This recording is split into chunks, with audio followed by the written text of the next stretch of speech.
la hora, ¿no? Ya que algunos tienen asesoría de otros cursos. A ver, un ratito. Ya.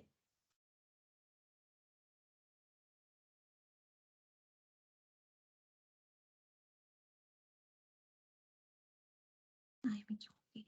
Un ratito. Y empecé a grabar. Chaval. Mm.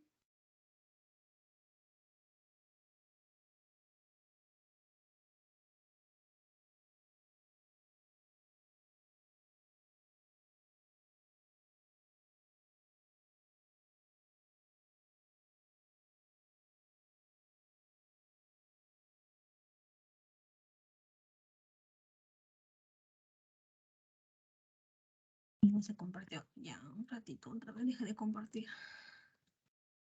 Y ahora sí, chicos, empezamos con la clase de hoy sobre fármacos contra bacterias. ¿No? Vamos a hablar primero de la introducción. ¿Ya está empezando a grabar? Sí.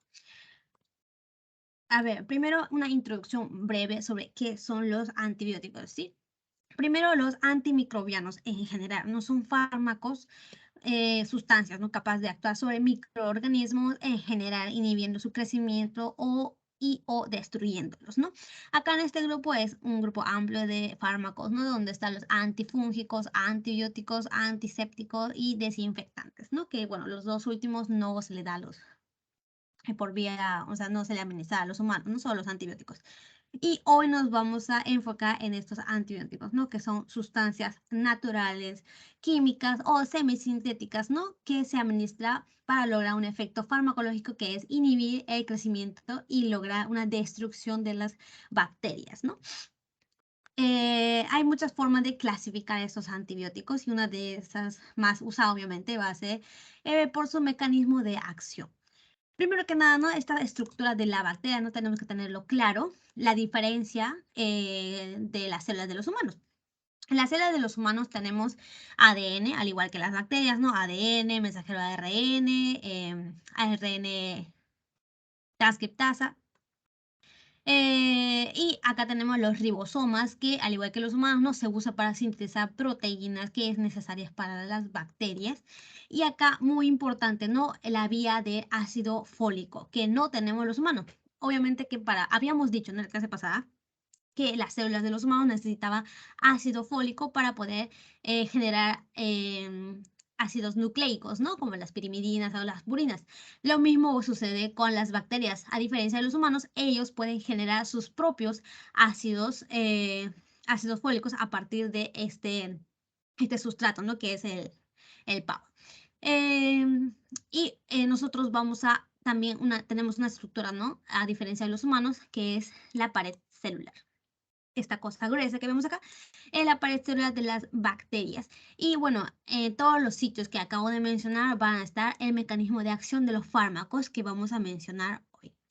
Primero que nada, un grupo grande que son los primeros que vamos a mencionarlo hoy, son los que inhiben la síntesis de esta pared celular, ¿no? Una estructura que no existe en las células de los humanos, solo en las células de las bacterias. Tenemos acá la cicloserina, vancomicina, bacitacina o bueno. Y luego los beta-lactámicos, ¿no? Que tenemos a las penicilinas, cefalosporinas, monobactam y carbapenems, ¿ok? Todos los que tienen que ver con la síntesis de la pared celular de las bacterias.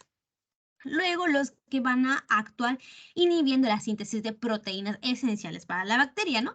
Y acá van a actuar distintos lugares, ¿no? Según el sitio de acción de estos fármacos. Los que actúan en la subunidad grande, que es la subunidad 50, y los que actúan en la subunidad chiquita, ¿no? El S30. Bueno, vamos a mencionar, ¿no? Luego uno por uno de todos estos fármacos. Luego los que inhiben la síntesis del ADN celular, ¿no? Los que inhiben su proliferación mediante inhibiendo, ¿no? La síntesis de ADN. Tenemos a estos fármacos, ¿no? Los que actúan en el ARN y los que actúan en el ADN y los que inhiben también el ARN, el ADN, perdón, sí, el ARN polimerasa. Y otros los que inhiben, ¿no? La acción o bueno, el metabolismo, ¿no? De este ácido fólico que era necesario para también seguir sintetizando más ADN. Y dentro de esto, lo que vamos a mencionar hoy, tenemos a la trimetopin, que es un tipo de fármaco, y las sulfonamidas. Y ya, bueno, uno por uno, no vamos a mencionarlo en la clase. Otro cuadrito, ¿no? Para que quede bien claro las diferencias, ¿no? En sitio de acción de todos estos antimicrobianos, ¿no? Los betalactámicos, penicilina, cefalosporinas, carbapenems, ¿no? Monobactam, todos estos van a actuar casi con una mismo mecanismo de acción, inhibiendo la síntesis de la pared celular. Las vancomicinas, con otra forma de acción, también inhibe la síntesis de la pared celular. Los que inhiben la síntesis proteicas, ¿no? Según el sitio de unión, ¿no? Que es o 30S o 50S, son diferentes grupos de fármacos, aminoglucósidos, tetraciclinas, y hoy vamos a hablar sobre los maclóridos, ¿no? Sobre estos tres grupos, los que inhiben, ¿no? La síntesis de ácidos nucleicos, ¿no? Sulfonamidas, trimetopin, ¿no? Inhibiendo la vía metabólica del ácido fólico bacteriano, las quinolonas. Las quinolonas, ¿no? Son los que vamos a mencionar en esta clase hoy. Luego, otro punto importante que se tiene que tener en cuenta antes de empezar la clase son sobre los fármacos, ¿no? Los antibióticos. Según la interacción, ¿no? Los que fármacos bueno, a veces vamos a administrarlo en conjunto, ¿no? Diferentes grupos de fármacos antibióticos, ¿no? Para que hagan un sinergismo, para que hagan un efecto mayor, ¿no? Acá van a hacer una acción positiva. En cambio, cuando hay otra interacción, ¿no? Que es el antagonismo. Acá, por ejemplo, ¿no? La penicilina puede ser una interacción negativa con la tetraciclina, ¿no? O sea, vamos a evitar el uso en conjunto con eso, ¿no? La tetraciclina o un aminoglucósido, un cloranfenicol, ¿no? Va a ser una interacción negativa con la penicilina, ¿no? Es un ejemplo. Luego también tener, esto sí, creo que me parece que es más preguntado. En la teoría, bueno, no sé si lo preguntan, pero sí lo enfatizan, que es sobre la farmacocinética y la farmacodinamia de estos antibióticos, ¿no? De que hay antibióticos que van a ser dependientes de la concentración y fármacos que son dependientes del tiempo. ¿Qué significa esto? Los aminoglucósidos, las quinolonas, son dependientes de concentración.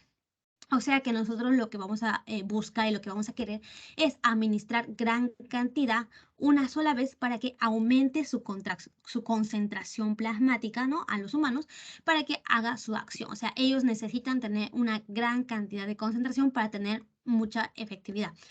A diferencia de los que son dependientes de tiempo. Los que son dependientes de tiempo tenemos al beta-lactámico, a los glucopéptidos, a los maclóridos, a las tetraciclinas. Ellos lo que vamos a querer no tener una concentración, una gran concentración, sino que una concentración mínima necesaria para ellos, pero que perdure en el tiempo, ¿no? O sea, que esté con una buena cantidad un largo tiempo, ¿no? Generalmente administrándolo varias veces para que se mantenga esta concentración. Va a ser dependiente de tiempo. O sea, cuanto más tiempo tenga esa concentración efectiva, mejor. Eso va a ser los que son dependientes de tiempo, ¿no? Y vamos a mencionarlo en cada diapositiva según avancemos. Luego, ¿no? Algunos efectos especiales que tienen estos fármacos, ¿no? Esto sí veo que en alternativas les pone, ¿no? Fármacos que no se pueden administrar en embarazadas, que es casi todos los antibióticos, ¿no? Vamos a mencionar uno por uno, pero también tener en cuenta un esquema general, ¿no? Que casi todos los antibióticos van a ser, no se puede administrar en embarazadas. Los que sí van a ser seguros en embarazadas, lo vamos a mencionar, son las penicilinas, los betalactámicos, ¿no? Que vamos a mencionar ahorita, las cefalosporinas, etc. Penicilinas y cefalosporinas se pueden administrar en embarazadas, los demás prácticamente no. Quinolonas, tetraciclinas, eritromicinas, no se va a administrar en embarazadas, ¿ok? Un esquema general de todo. Y ahora sí, empezamos con el primer grupo de antibióticos, chicos, de una vez, para terminar a tiempo. Los betalactámicos. Habíamos dicho estos betalactámicos, ¿no? Es el primer grupo que les había mencionado. Su mecanismo de acción va a ser inhibir la síntesis de la pared celular de la bacteria, ¿ok? Una estructura que no tienen los humanos.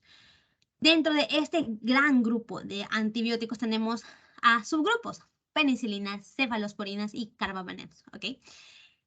¿Por qué se llama beta-lactámicos? Porque en toda su estructura de estos fármacos vamos a tener a este anillo beta-lactámico, ¿ok? A este anillo que es un cuadrado, ¿no? Básicamente, que se llama anillo beta-lactámico, ¿no? Todos estos fármacos van a tener esa misma estructura.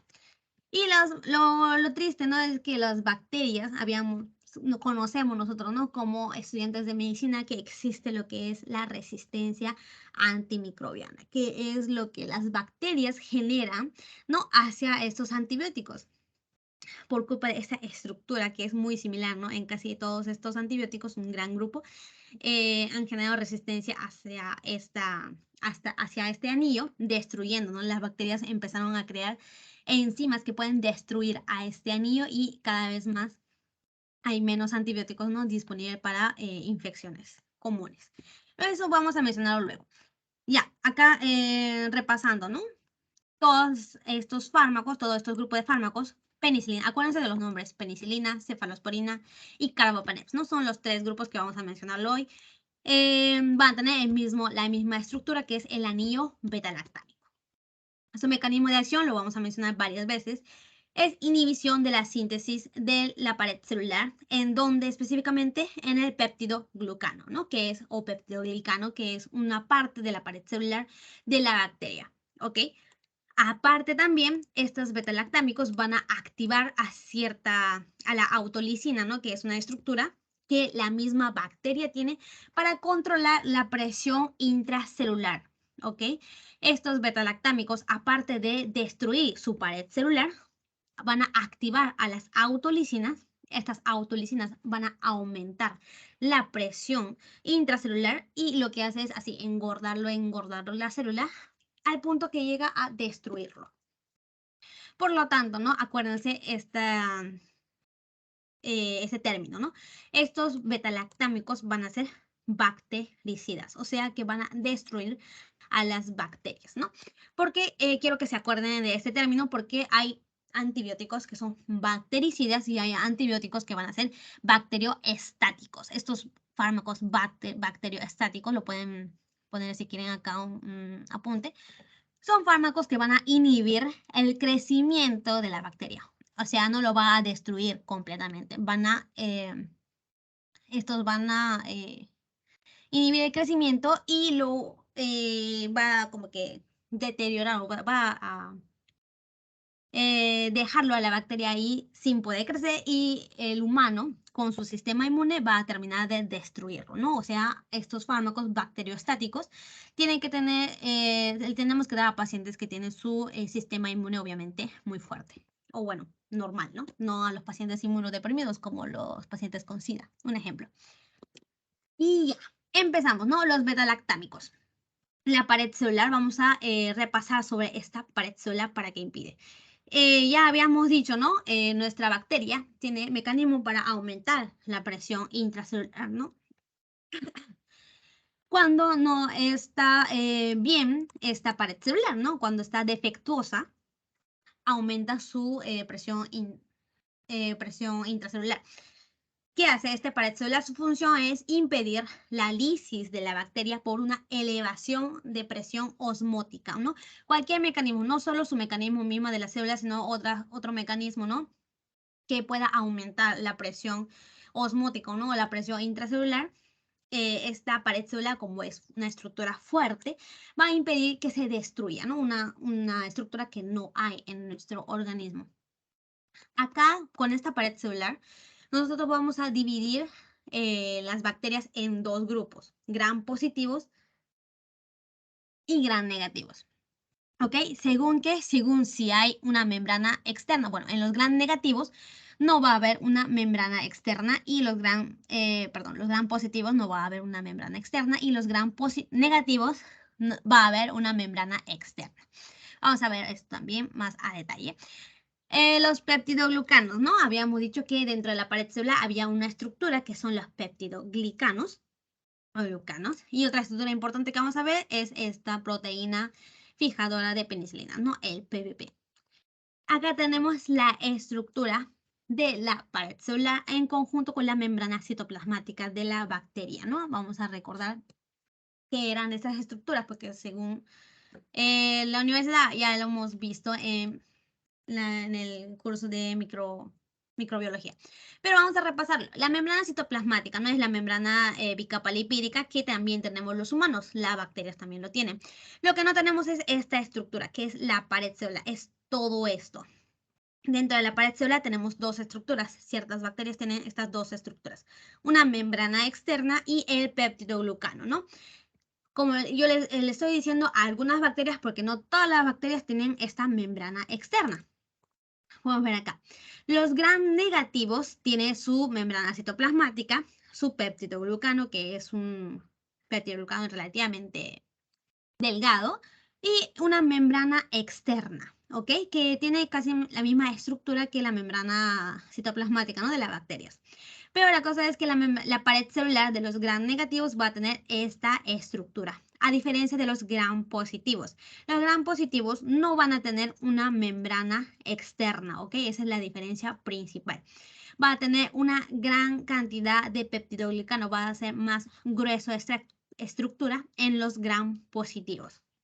Ahora, para hacernos más fácil memorizarnos estos gram negativos o gram positivos, vamos a recordar, ¿no? ¿Por qué el nombre de gram? Por la tinción gram. Lo han escuchado en algún momento, se supone. Esta tinción gram, ¿no? Nos ayuda para poder diferenciar a estas bacterias si son gram negativos o gram positivos. Los gram negativos, ¿no? O sea, los que no se van a teñir de morado, ¿no? Estos van a seguir con su color rosado. Son los que no tienen los que tienen la membrana externa. Y los de tinción gram, ¿no? Los que sí se tienen de color moradito, va a ser los gram positivos. ¿Por qué se tienen? Porque esta tinción gram va a actuar en este peptidoglicano. ¿No? Y como el gram positivo no tiene una membrana externa que impida el paso de la tinción gram, va a actuar directamente y va a teñir a este peptidoglucano de color morado. En cambio, los gram negativos, ¿no? Que no se tienen, es porque va a tener esta membrana externa y por lo tanto no va a llegar la tinción al peptidoglucano. Y si llega, va a llegar lo más mínimo. Y así es que por eso no viene el nombre de gram positivo y gram negativo. La diferencia, ¿no? Entre las estructuras de las bacterias. Ya. Otra estructura muy importante de esta pared celular son estas porinas, ¿no? Que son como canales iónicos que tienen las bacterias, que tienen múltiples funciones. Una de las funciones vitales para la bacteria es hacer ingresar ciertos nutrientes, ciertas estructuras externas que es necesario para la bacteria para sobrevivir. Y también otro mecanismo, otra función que tienen estas porinas es de crear resistencia a los antibióticos. O sea, los antibióticos pueden ingresar por estas porinas, ¿no? Y hacer efecto en el PBP, que era la proteína de unión a penicilinas, ¿no? Estos betalactámicos en donde se van a unir y hacer su acción en estos PBPs. Y para unirse a este PBP se supone que tienen que entrar desde afuera por las porinas y unirse a este PBP, ¿no? Para hacer su mecanismo de acción, ¿no? Su acción farmacológica. Pero hay ciertas bacterias que tienen la capacidad de impedir el ingreso de estos betalactámicos, como desapareciendo a sus porinas. Y si no tenemos las porinas que hacían ingresar a los betalactámicos, no va a poder hacer acción, los betalactámicos en el PBP no va a poder ingresar y no va a poder unirse al PBP. Y estas bacterias van a seguir viviendo, ¿no? Porque los betalactámicos no les va a hacer nada. Luego repasando, ¿no? El mecanismo de acción más específicamente de estos betalactámicos. Primero, ya le habíamos dicho, ¿no? Que era impedir la síntesis del peptidoglicano. ¿Cómo así? Uniéndose primero a esta proteína. Todos los betalactámicos, no solo las penicilinas, ¿no? Van a unirse al PBP. ¿Y qué va a hacer? Va a impedir la transpeptidasa, ¿no? Que era una enzima que unía a estos polímeros. Este polímero y este polímero se tenían que unir para generar un peptidoglicano, ¿no? Una cadena de peptidoglicano. Eran las sustancias que eran necesarias para sintetizar peptidoglicano, o sea, la pared celular de la bacteria. La bacteria, ¿no? Une cada uno de estos aminoácidos, no lo crea, lo transporta y el último paso para crear el peptidoglicano era la transpeptidación, ¿no? Gracias a esta enzima transpeptidasa que está junto con el PPP. Las beta-lactámicos van a inhibir a esta transpeptidasa, inhibiendo que estos polímeros se junten y por lo tanto va a inhibir que se genere más péptidoglicano. ¿Ok, chicos? ¿Te quedó claro hasta acá? ¿Hay dudas? ¿Quieren que repita algo? Nada.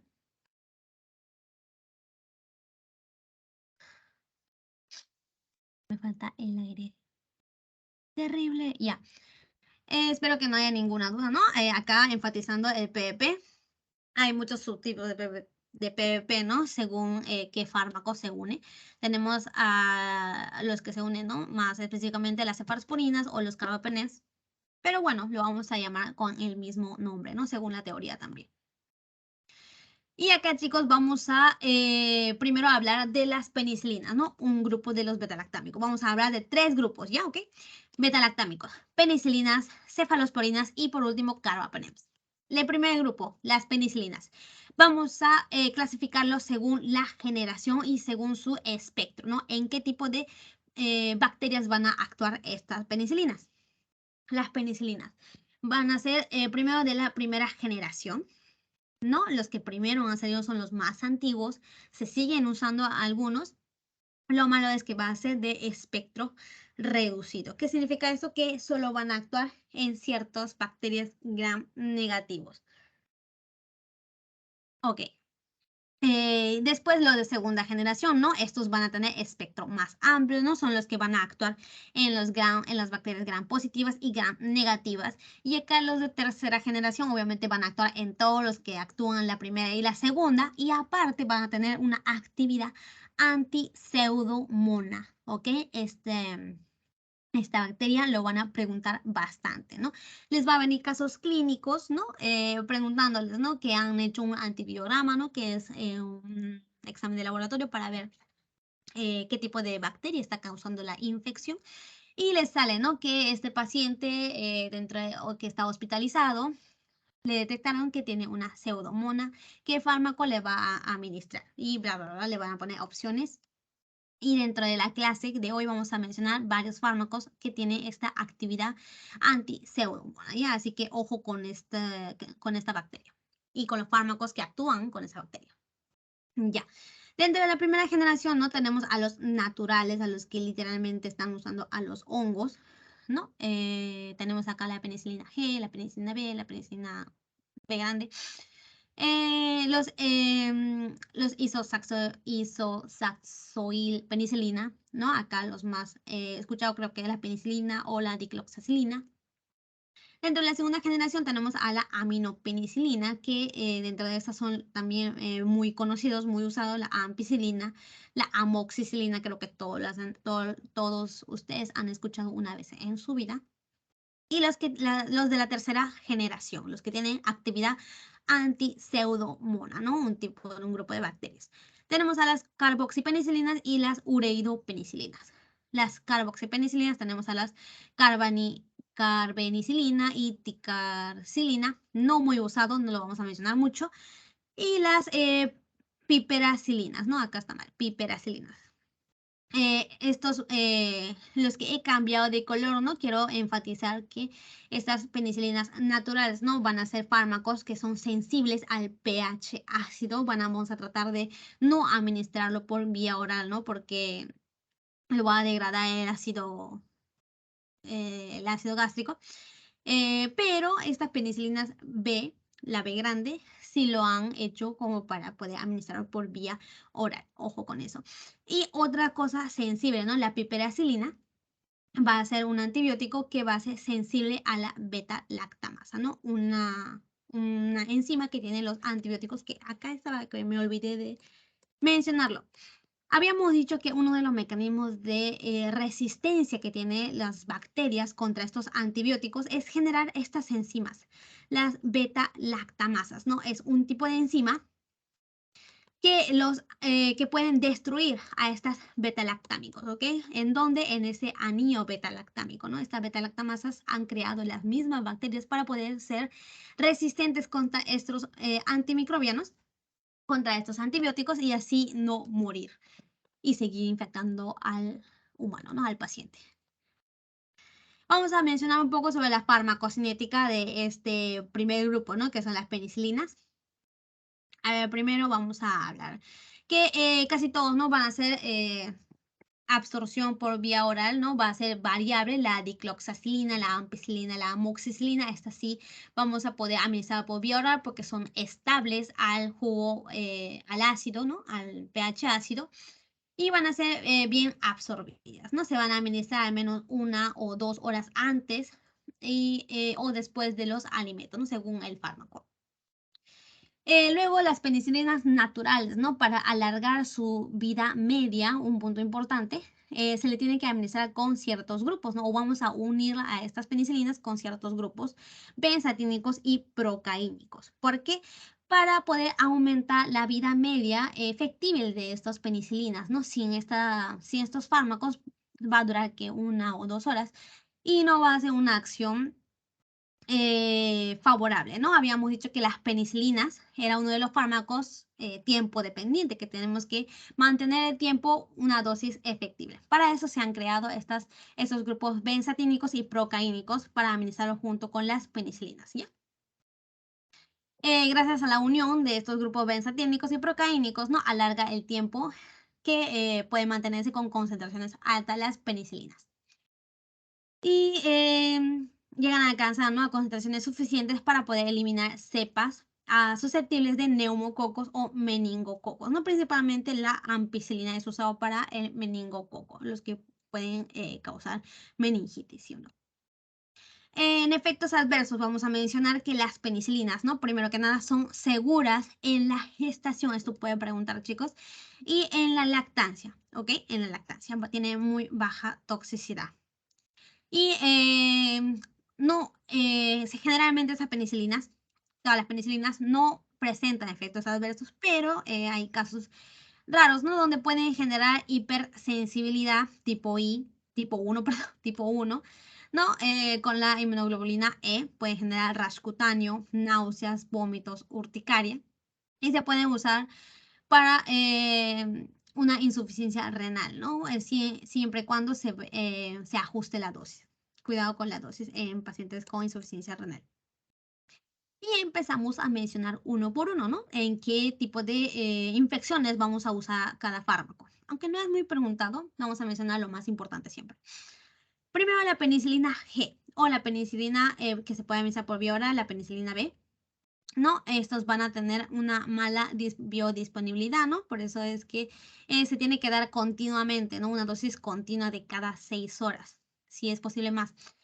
Se usa para infecciones por estreptococos, especialmente del grupo A, meningococos, algunos enterococos, neumococos, susceptibles a penicilina, estafilococos, ¿no? Que no producen beta-lactamasa, que son muy pocos, ¿no? O sea, los que producen beta-lactamasa, obviamente que estas penicilinas van a morir. También es usado para sífilis, ¿no? Es de primera elección para sífilis, ¿no? Que es una enfermedad de transmisión sexual. O neurosífilis. Neurosífilis. Se usa en este caso la penicilina G. Es de primera elección, sin embargo, ¿no? Han escuchado a veces que hacen alergias, ¿no? Los pacientes, por eso es que se puede presentar rash cutáneo, algunas náuseas, urticaria. En los pacientes que son alérgicos a las penicilinas y que le han dado sífilis, obviamente no vamos a poder administrar estos fármacos y vamos a administrar otros fármacos que vamos a mencionar luego en la teoría, en esta teoría. No siempre se puede administrar junto con grupos benzatínicos o procaínicos para aumentar la vida media de estas penicilinas naturales. Y luego tenemos a este grupo, la isoxazoid-penicilina. Acá tenemos la dicloxacilina, oxacilina y meticilina, ¿no? Estas van a ser resistentes a la beta-lactamasa, o sea, ¿cómo se llaman? Bacterias que tienen esta enzima beta-lactamasa. Se le puede administrar estos fármacos, dicloxacilina, oxacilina o meticilina. Obviamente hay bacterias que son resistentes a esta meticilina, así que hay que tener cuidado con a qué tipo de bacterias estamos administrando, ¿no? En qué tipo de infección estamos administrando. La dicloxacilina no es la única que se le va a administrar por vía oral. La oxacilina meticilina se va a administrar por vía endovenosa. Se usa para el tratamiento de estafilococos, productores de beta-lactamasa, ¿no? Ojo, esta beta-lactamasa no le va a hacer nada a estos antibióticos, ¿no? También útil para estreptococos y neumococos, sensibles a penicilina. Y son resistentes a listeria, enterococos y estafilococos meticilino resistentes, ¿no? O sea, no se le puede, se puede administrar en estos tipos de infecciones la dicloxacilina o la oxacilina, ¿no? Más no la meticilina, porque acá está diciendo que hay estafilococos que son meticilino resistentes, ¿no? Que no le hacen nada a la meticilina. Luego, ¿por qué subrayo esta parte de neumococo? Porque han preguntado o he visto, ¿no? En exámenes pasados que justo había un caso clínico donde el paciente tenía neumococo y teníamos que elegir a un beta-lactámico, ¿no? Así que estoy poniéndole énfasis en estos neumococos. Y ya. Luego tenemos a las aminopenicilinas, tenemos acá dos tipos, habíamos dicho la ampicilina y la amoxicilina. Ya. Estos ya eran los de segunda generación, los de amplio espectro, ¿no? Van a ser efectivos en gran negativos y gran positivos en ambos tipos de bacteria. Y acá, cuidado, estos fármacos van a ser sensibles a las beta-lactamasas, ¿no? Que eran enzimas que creaban las bacterias para poder destruir a estos antibióticos. O sea, que solitos se mueren.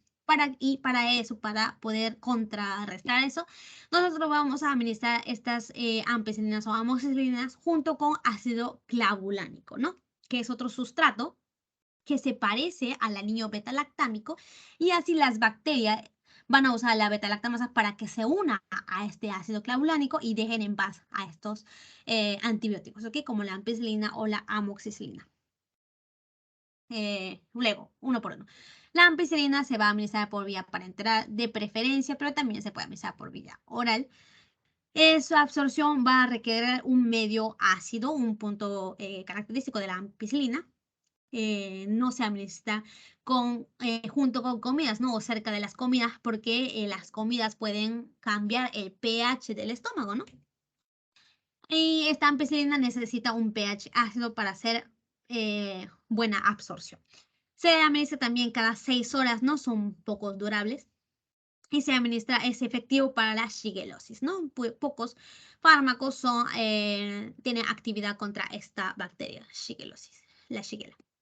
Luego tenemos a la amoxicilina, se administra por vía oral, ¿no? Tiene una mejor biodisponibilidad, por eso es la que más escuchamos, la que más usamos.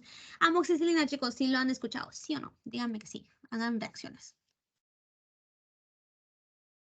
Ay, a ver. Ay, ya, todo bien, yay. Gracias, Mijail, siempre por estar participando. Muy bien, ya.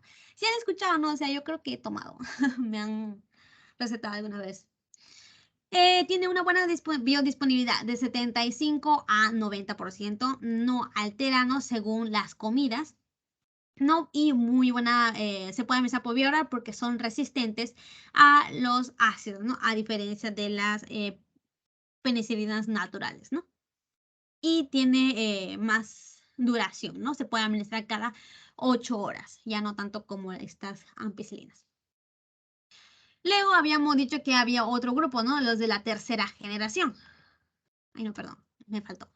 Ya, estas también van a tener muy buena actividad contra la neumonía generada por los cocos, ¿no? Los neumococos. Ya, el estreptococo. Luego la tercera generación, ¿no? Esta habíamos dicho que su característica principal que se tenían que aprender era que tenía actividad anti-pseudomonas, las carboxipenicilinas y las ureidopenicilinas. ¿Ok? Dentro de estas, la ticarcilina, que es todavía más usada, se tiene que administrar junto con el ácido clavulánico porque es sensible a las beta-lactamasas que crean las bacterias. Dentro de las ureidopenicilinas, tercera generación, estas van a ser la piperacilina, ¿no? La más usada, la que sí se usa para tratar la Klebsiella y otras ¿cómo se le llama? Bacterias pseudomonas, ¿no? Del grupo de pseudomonas. Esta Klebsiella también viene en caso clínico, me parece que lo he visto. Es una bacteria inmóvil, gram negativa, anaerobia facultativa con una cápsula, ¿no? De polisacárido. Se usa para este tratamiento. También se puede usar, ¿no? En terapias combinadas con la fluoroquinolona, que es otro grupo de fármaco, y los aminoglucósidos, ¿no? Porque habíamos dicho, ¿no? Que administrando diferentes tipos de antibióticos, ¿no? Que hacen diferentes mecanismos de acción, nosotros vamos a aumentar su efectividad por el sinergismo, ¿ok? Las piperacilinas es válido usar con fluoroquinolonas o aminoglucósidos. Se pueden aprender también esto.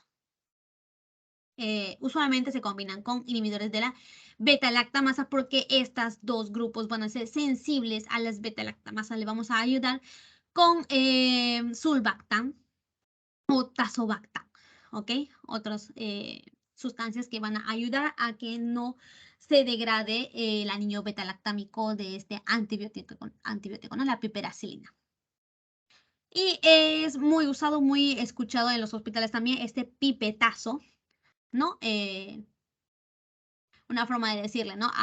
Cuando se le administra o cuando se le quiere dar al paciente la piperacilina, ¿no? El pipe, el del, la pipera, bueno, ya eso, la piperacilina junto con el tazobactano, ¿no? Se le llama o le dicen pipetazo. Acuérdense de eso, pipetazo, muy usado, ¿ya? Para tratamiento de Klebsiella o de Pseudomonas. Ok, chicos, ya.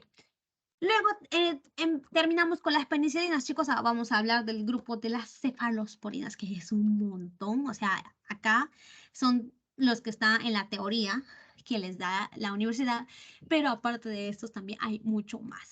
Y nosotros vamos a mencionar algunos, ¿no? Vamos a resumir lo más importante de estas cefalosporinas.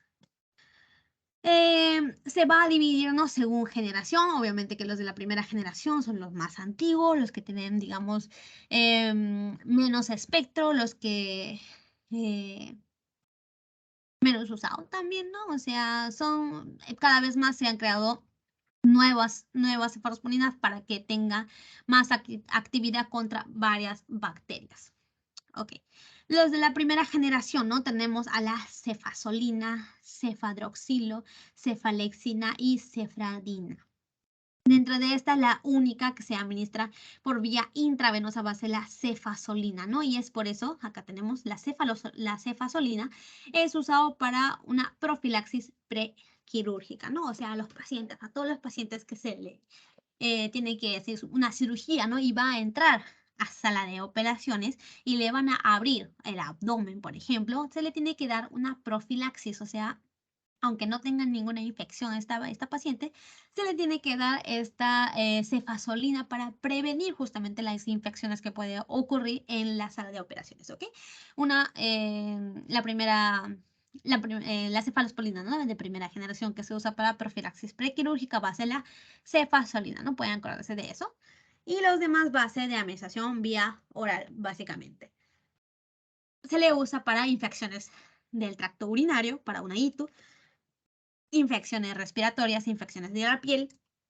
Y no, una infección muy común de tracto urinario va a ser por esta bacteria, que es la Escherichia coli. No tiene actividad contra esta Escherichia coli, contra las Klebsiellas y Proteus. ¿Ok? Estos de primera generación no va a presentar al sistema nervioso central y es por eso que no se le va a dar para tratamiento de meningitis ni nada, ¿no? Que haga infección en el sistema nervioso central.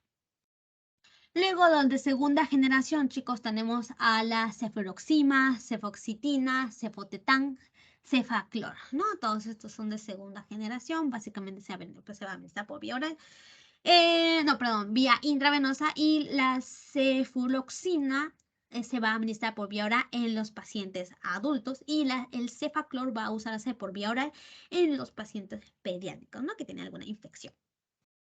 Cubre gram negativos, anaerobios, ¿no? A infecciones donde hay bacterias que se pueden proliferar en situaciones donde no hay oxígeno. y menor actividad contra cocos gram positivos, ¿no? Podemos usar para neumonías, ¿no? La cefuroxima o el cefaclor. Para apendicitis, ¿no? La apendicitis justamente se usa bueno, en la apendicitis generalmente hacen acción estas bacterias que no necesitan oxígeno, ¿no? O sea, las bacterias anaerobias. Para eso lo usamos la cefoxima, ¿ok? La cefoxima. Los que están subrayados tienen actividad contra bacterias anaerobias, ¿ya? Y también se usa como profilaxis, ¿no? Antibiótica. O sea, se puede dar a pacientes que no tienen infección, pero necesitan, ¿no? Una profilaxis. Ya, los de la tercera generación seguimos ceftriaxona, cefotaxima, ceftazidima, cefdinir y cefixima, ¿no? Los dos últimos se administran por vía oral y sí son más escuchados que los demás, según yo. La cefotaxima, por ejemplo, ¿no? Ya, la ceftazidima, ¿no? Es el único que va a tener actividad contra las pseudomonas, ¿no? Hemos subrayado acá todos estos antibióticos que van a tener actividad contra los pseudomonas. ¿Por qué? Porque es muy preguntado para su examen, chicos, acuérdense, ¿no? Los que tienen actividad contra estos pseudomonas, acuérdense. Uno era este, ¿no? El pipetazo. Y otro tenemos acá, la cefarosporina de tercera generación. El único que hace es la cefaxima. Ok, acá va a tener un gran espectro también contra gram positivos, gram negativos y también puede hacer efecto en estos Haemophilus influenzae, ¿no? Que es otro tipo de bacterias, ¿no? Causante de ciertas neumonías hasta de meningitis. Ceftriaxona, cefotaxima, ceftazidima, suelen darse por vía parenteral, los demás por vía oral. Atraviesan bien la barrera hematoencefálica, ¿no? Y después que cubre a este cepa, la Haemophilus influenzae y la Neisseria, ¿no? Ambas bacterias pueden causar infecciones en las meninges, ¿no? Que es el sistema nervioso central. Así que se le puede administrar estos fármacos, la ceftazidima, para que atraviese la barrera hematoencefálica y cubrir, ¿no? Contraatacar a estas bacterias. No tratamiento para meningitis. Luego, cuarta generación. Se trata de no usar esta cuarta generación si es que el paciente no tiene una infección por una pseudomona, ¿no? Si no, va a crear más resistencia la bacteria, ¿no? Y puede que en algún momento no se pueda administrar una infección contra el pseudomonas, estos fármacos, así que se tiene que tener cuidado, ¿no? A la hora de administrar. Si en antibiograma dice, este paciente tiene una infección por una pseudomona, recién se administra una cefarosporina de cuarta generación, ¿ya chicos? Cefepima y cefpiroma, ¿no? Estos sí traten de aprenderse. Los que están subrayados, mínimo apréndanse estos, ¿no? Los que están subrayados de las cefarosporinas, ya que hay un montón. Ya. Las de quinta generación, ¿no? El más reciente, van a ser cetralolina. No va a ser actividad contra gram positivos y gram negativos, que incluye a las bacterias que son meticilino resistentes y vancomicina resistentes, ¿no? Vancomicina, otro fármaco que vamos a mencionar luego más específicamente. Pero los que son resistentes a estos fármacos en específicos también vamos a poder cubrir, ¿ok? Estas infecciones. Cetralolina. Efectos adversos, al igual que la penicilina, va a ser muy pocos, ¿no? Van a ser segura en la gestación y en la lactancia. En ciertos efectos adversos comunes, ¿no? Náuseas, vómitos, pérdida de apetito, dolor abdominal, ¿no? Algunas alteraciones gastrointestinales que son más comunes. Los menos comunes son la hipersensibilidad, reacción tipo disulfiram.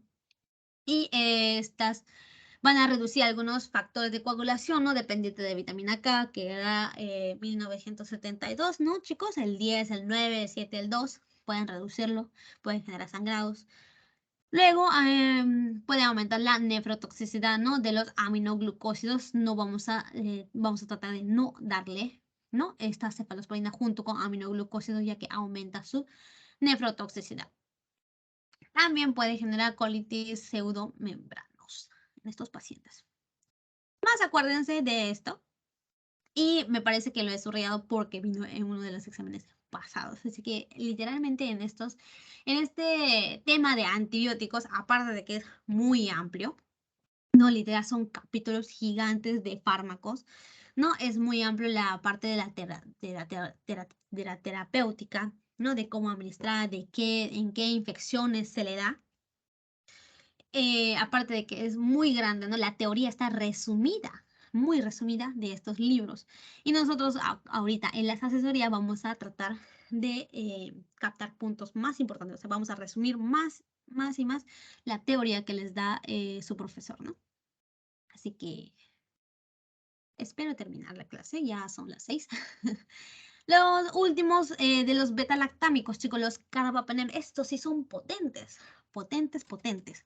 Van a ser resistentes a las beta-lactamasas clásicas. Son chéveres porque habíamos dicho, ¿no? Que las penicilinas, ¿no?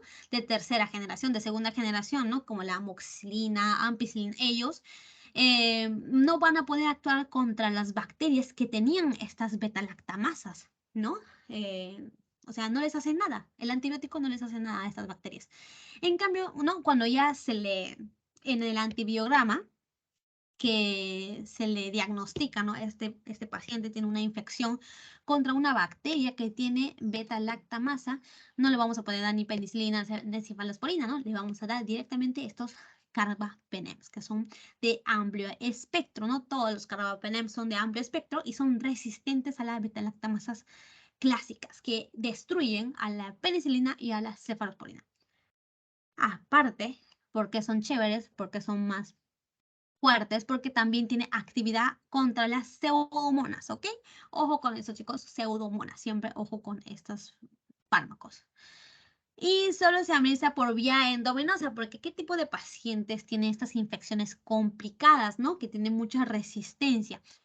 Los pacientes que están hospitalizados generalmente, ¿no? Y estos pacientes hospitalizados se le puede dar estos carbapenems porque se le puede administrar por vía endovenosa, ¿no? No hay vía oral. Ya. Estos carbapenems no se puede dar a organismos BLE. ¿Qué son estos organismos BLE? Que uno de ellos es la Escherichia coli, ¿no? Una bacteria muy conocida que ocasiona muchos tipos de infecciones, colangitis, itus, ¿no? Estos organismos BLE son organismos productores de beta-lactamasas de espectro extendido, ¿no? Que son resistentes a las penicilinas y a las cefalosporinas, o sea, a ambos, ¿ok? A ambos.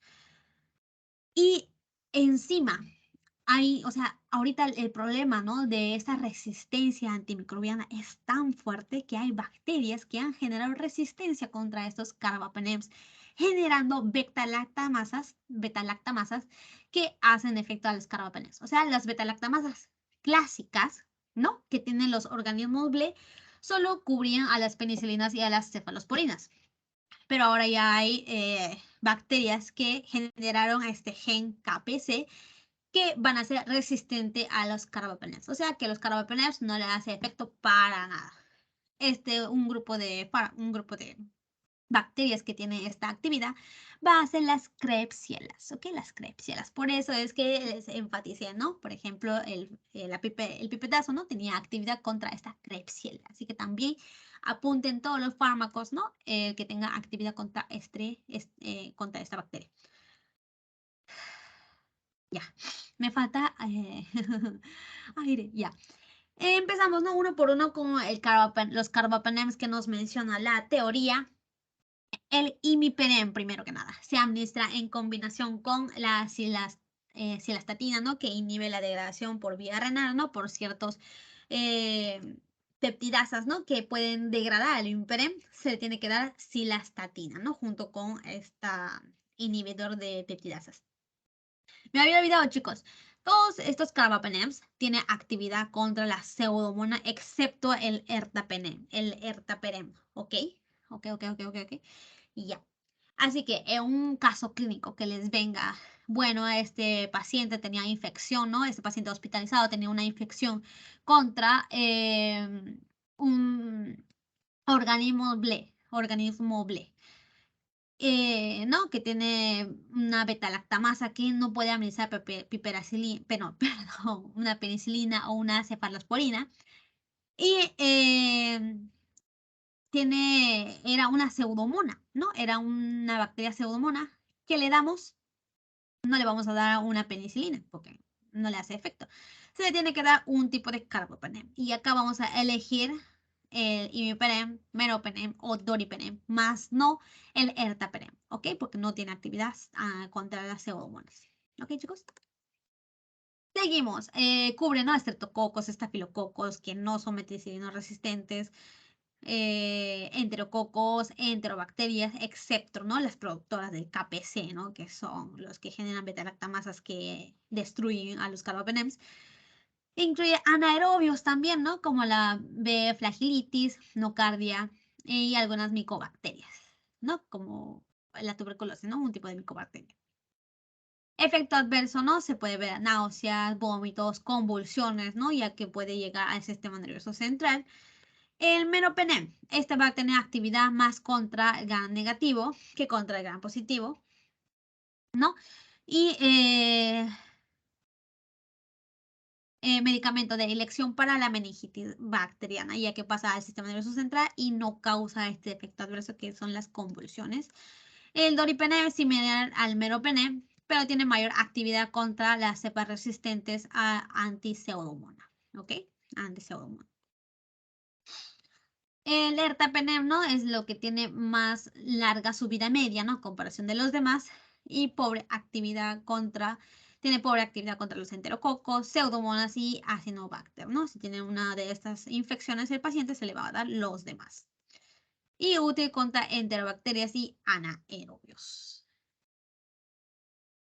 Ya, último grupo de la primera teoría, porque son dos teorías, ¿no? Lo divide en dos grupos, su clase de antibióticos. Acá tenemos a los glucopéptidos, ¿no?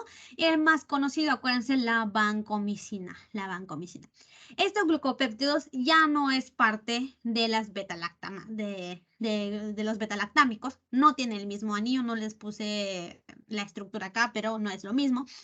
Pero también tiene una función de inhibir la síntesis de la pared celular, ¿no? Pero a diferencia de estas betalactamasas, perdón, de los betalactámicos, se va a unir con gran afinidad al extremo terminal de alanina, ¿no? Que está entre estos polipéptidos, ¿no? Acá. Y van a inhibir, ¿no? Las unidades precursoras de la pared celular, ¿ok? En pocas palabras, va a bloquear la transglicosilasa, ¿no? Que es una enzima que tiene las bacterias, ¿no? Y la actividad PVP. Estas vancomicinas también se pueden unir a la PVP, pero su principal mecanismo de acción es inhibir a la transglicosilación, que es un paso previo a la transpeptidación, ¿no? Los que inhibían los betalactámicos inhibían la transpeptidación. Estos glucopéptidos van a inhibir la transglicosilación, ¿no? Uniéndose en el terminal de alanina para no poder transportar a estas unidades de polipéptidos, ¿ok? A estas unidades, a estos polipéptidos, ¿ok? Inhibe la transglicosilasa, ¿ok? La vancomicina. ¿Se entendió? Glucopéptidos. O sea, inhibe la síntesis de la pared celular, al igual que los demás grupos, ¿no? Al igual que los betalactámicos, pero inhibiendo a otra enzima, que es la transglicosilasa. ¿Ok? Y ya.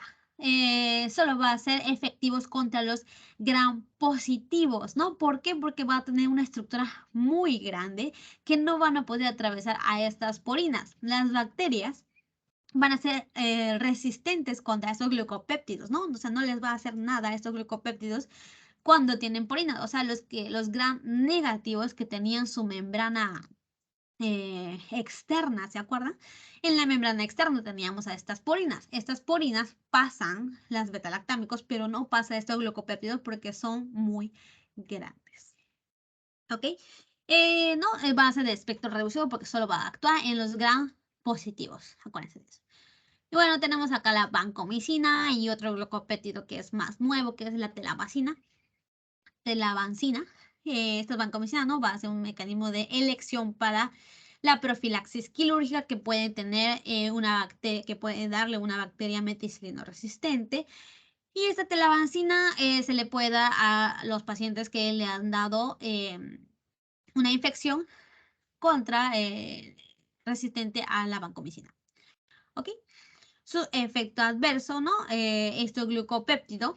no va a ser segura en la gestación, ¿no? Fue preguntado, me parece, en uno de los exámenes pasados. Sobre todo la telavancina, no, perdón, la telavancina, ¿no? No va a ser seguro en la gestación, ¿no? Y son los que más causa efecto adverso, ¿no? Puede generar nefrotoxicidad, ototoxicidad y prolongación del QT, ¿no? Es un fármaco arritmogénico, puede generarle arritmias al paciente, ¿no? Tener mucho cuidado con la telavancina. Más que la vancomicina, ¿no? La telavancina es más peligroso. Ya, chicos, ahora la segunda parte de su teoría. Y creo que estamos en una buena hora. Espero que no haya preguntas. O bueno, si hay, pueden decírmelo ahorita, si no si es que quieren que repita algo. Nada.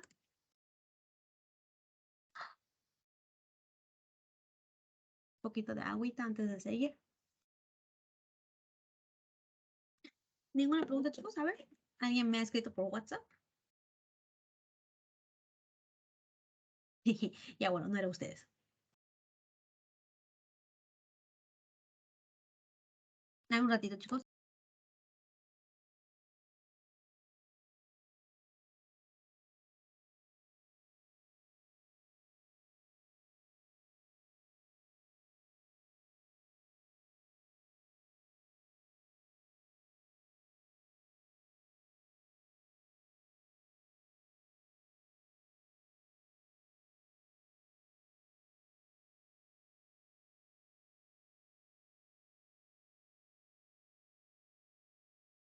Ya, me estaba llamando un familiar, disculpen. Ya, ahora sí, siguiente parte de esta clase, vamos a hablar sobre los que no hacen acción, inhibiendo la síntesis de la pared celular, sino va a tener otro tipo de mecanismo de acción. Una de estas van a ser los que inhiben la síntesis de proteínas, ¿ok? Había otro grupo, ¿sí o no, chicos? Estos fármacos, estos antibióticos, ya no van a ser bactericidas, sino van a ser bacteriostáticos, porque inhiben la síntesis de proteínas, ¿no? Inhibe que la bacteria crezca y ellos van a inhibir el crecimiento de la bacteria, ¿ok? No los van a matar. Y inhibiendo el crecimiento de la bacteria, ¿no? Los va a dejar débil, los van a dejar ahí y lo único que va a hacer es el sistema inmune del mismo humano va a tratar de matarlo por completo. No son un grupo de bacteriostáticos, ¿no? Antibióticos bacteriostáticos. Y acá repasar un poco, ¿no? Sobre los pasos que, ay, quiero, no entiendo cuando se me aparece esto. Ay, qué cólera, por Dios. No sé cómo guardar. Ya bueno, voy a explicar sin agrandar la pantalla. No tenemos pasos de la creación de proteínas, ¿no? Estos pasos se asimilan mucho a los pasos que hace el mismo humano. El humano también, ¿no? En su célula, en su ADN, necesita, en el núcleo, ¿no? Necesita generar proteínas, ¿no? Y para eso que necesitamos primero el componente principal, que era el ARN mensajero, ¿sí o no? El ARN mensajero. ¿Y qué más? Las ribosomas, ¿no? Los ribosomas eran el la organela celular, ¿no? Que ayudaba a la síntesis de los polipéptidos, ¿no? De las proteínas que necesita cada célula. Acá las bacterias también van a hacer lo mismo, necesitan el ARN mensajero de la bacteria donde está la información y acá tenemos a los ARN transferasas, ¿no? A las ARN transferasas que traen los aminoácidos y el ribosoma. En la bacteria tenemos una subunidad grande que es el 50S y la subunidad chiquita que era la 30S. Y son los mismos pasos, ¿no? Primero, ay, quiero agrandarlo y no. Ah, ya. Sí pude borrar esto. No son los mismos pasos de los humanos. Primero, ¿no? La subunidad mayor, la subunidad menor se juntan, ¿no? Y se unen con el ARN mensajero, ¿no? Donde empieza la iniciación. En la iniciación lo que ocurre es que un ARN transferasa atrae a un aminoácido y empieza a unirse. Luego, poco a poco, ¿no? Sigue viniendo los ARN transferasas y ocurre la elongación, ¿no? Empiezan a unirse aminoácido con aminoácido, generando un polipéptido. Y por último, ¿no? O por último va a terminar, ¿no? Esta elongación, va a haber una translocación de este polipéptido y termina la traducción, ¿sí o no? Esta era la fase de traducción de la expresión genética. Lo mismo ocurre con la bacteria. Así que vamos a ver en qué sitios van a actuar estos inhibidores de la síntesis de proteínas. Acá habíamos dicho que vamos a hablar de 3 grupos: aminoglicósidos, tetraciclinas y macrólidos, ¿ok? Las tetraciclinas van a unirse en esta subunidad 30S, inhibiendo esta síntesis de proteínas. Y más específicamente van a inhibir, ¿no?, la fase de iniciación, o sea, va a inhibir que este ARN mensajero se una con este ARN transferasa de la bacteria y así inhibir la síntesis, ¿ok? Los aminoglucósidos también son fármacos que se van a unir a la subunidad 30, inhibiendo también, ¿no?, la generación de polipéptidos, ¿no?, actuando en la subunidad S y también en la unión, ¿no?, entre el ARN mensajero y el ARN transferasa. Luego, donde está el macrólido, ¿no?, va a inhibir uniéndose en la subunidad 50S, en la subunidad grande, inhibiendo primero la elongación, más que nada, la elongación, ¿ok? Luego vamos a explicarlo uno por uno más específicamente, pero este es una idea a grosso modo, ¿no? A ver qué dice.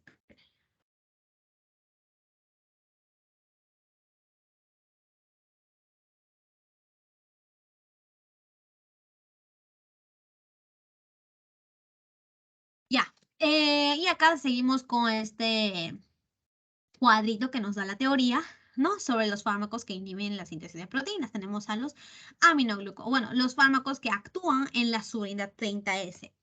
No, su mecanismo de acción de este grupo de fármacos son fáciles. Un ratito, chicos. Un ratito.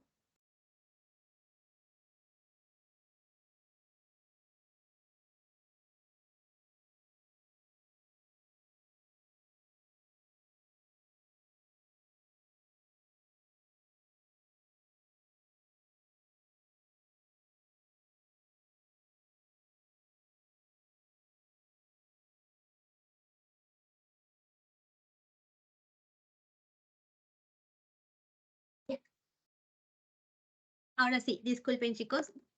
Ya, los que actúan, ¿no? O sea, su mecanismo de acción no les va a preguntar un mecanismo de acción tan específico, ¿no? Vamos a mencionarlo en la clase, pero no les va a preguntar. Más enfóquense en acordarse, ¿no?, cuáles de los fármacos se van a actuar en la subunidad 30S y cuál de ellos van a actuar en la subunidad 50S. Los aminoglucósidos, tenemos a la streptomicina, neomicina, kanamicina, gentamicina, amicacina. Todos estos y las tetraciclinas, ¿no?, estos dos fármacos, vamos a mencionarlo hoy, van a actuar en la subunidad 30S. Y los demás, lo que vamos a mencionar hoy, el macrólido, va a actuar en la 50S. Y para eso tenemos una mnemotécnica, para aprendernos, ¿no?, qué grupo de fármaco van a actuar en la 30 y qué grupo van a actuar en la 50. No, acá tenemos clima te amo. Bueno, el clima de Lima no lo sé, pero otros climas de otras partes de Perú son más bonitos, según yo. Triste, es que es muy gris Lima. Ya. Clima, chicos. Tenemos acá los que se unen a la subunidad 50S. Clonanfenicol, glicosamidas y macrólidos, ¿ok? Se pueden aprender con macro, ¿no? Los macro para arriba van a unirse con la subunidad más grande, más macro, que es la 50S. Macrólidos con la 50S y los que le siguen en clima, clonanfenicol y glicosamidas se unen a la 50S. Y te amo, acá, tetraciclinas y aminoglicósidos se unen a las 30S, ¿no? Los que quedan. Espero que les ayude a aprenderse. No sé si les mencioné la Teo, no me acuerdo. Ya, bueno, empezamos con el primer grupo de los que se une a la subunidad 30S, chicos, las tetraciclinas, ¿ok? Acá tenemos a dos, doxicilina y tetraciclina, ¿no? La tetraciclina es la más natural, la que, digamos, la de primera generación, ¿no?, las que salieron primero. Y acá tenemos el semisintético, ¿no?, que es la doxicilina.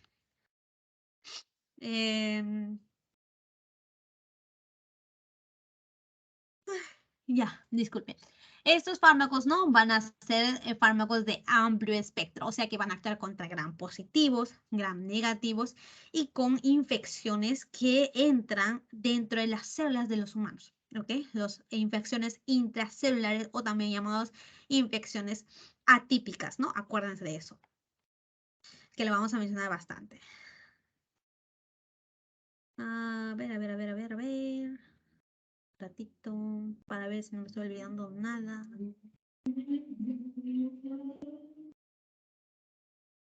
Ya, creo que no.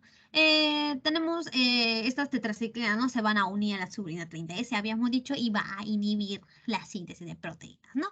Y más específicamente, su mecanismo de acción va a ser aumentar la concentración de estos fármacos dentro de la célula y se va a unir reversiblemente a la subunidad 30S del ribosoma bacteriano y bloquea el acceso del grupo aminoácido ARN transferasa al complejo ARN del mensajero, ¿no? Va a unirse en ese sitio, o sea, básicamente va a impedir la iniciación, la fase de iniciación de la traducción, ¿ok? Las tetraciclinas.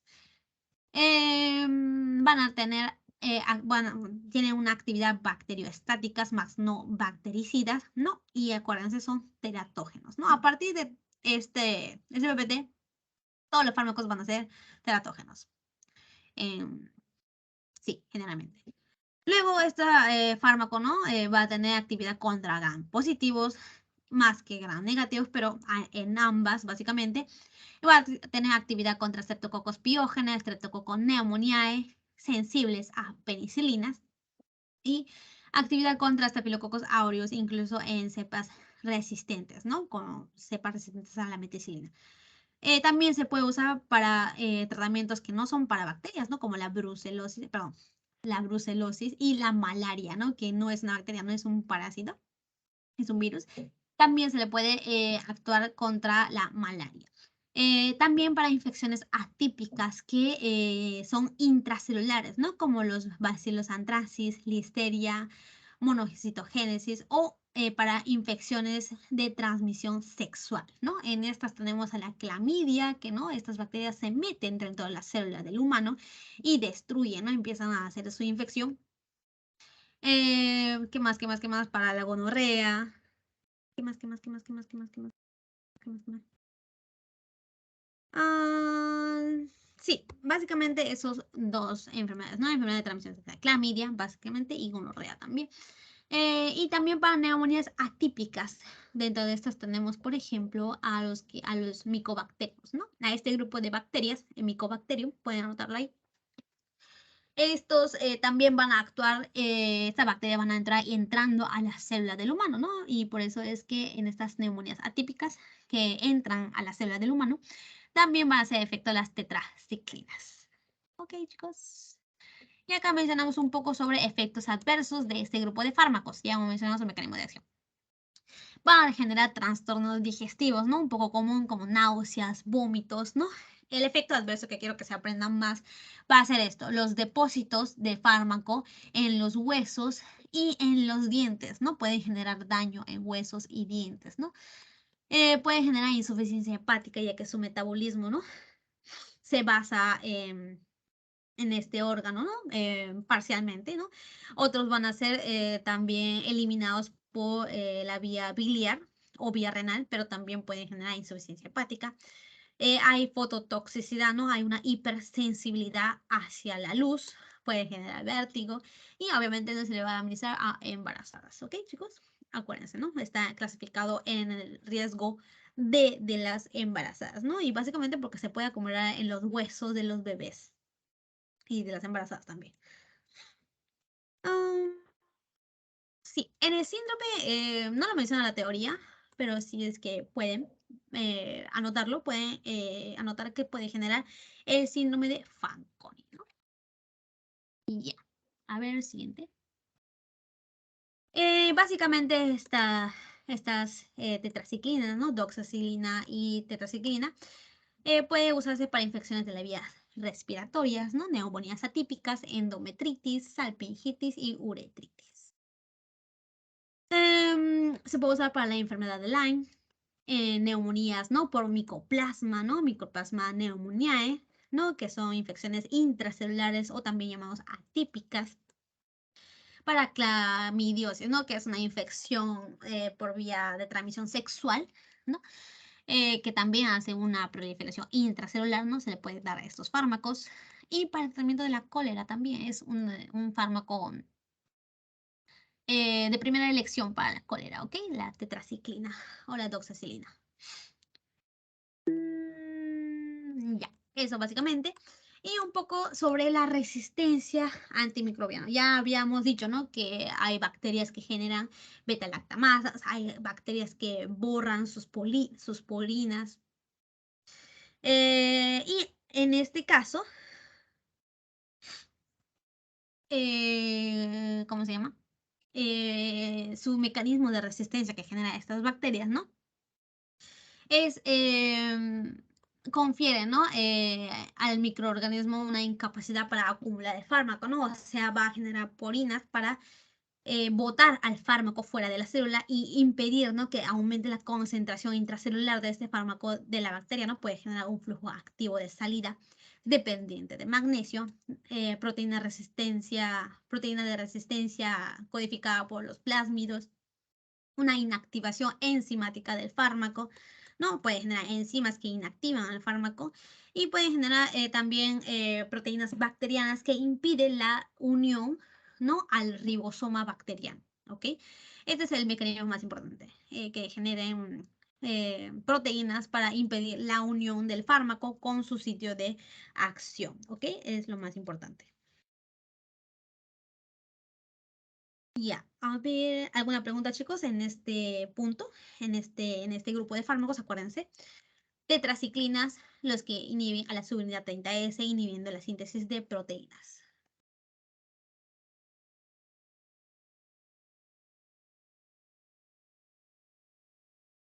Ya, me equivoqué en una parte, chicos. Para el tratamiento de la cólera, más que las tetraciclinas, vamos a usar como primera elección las doxicilinas. ¿Sí, ok? Las doxicilinas. Si lo habían anotado, borren y ya no tienen doxicilina. Aunque ahí también dicen el cuadrito.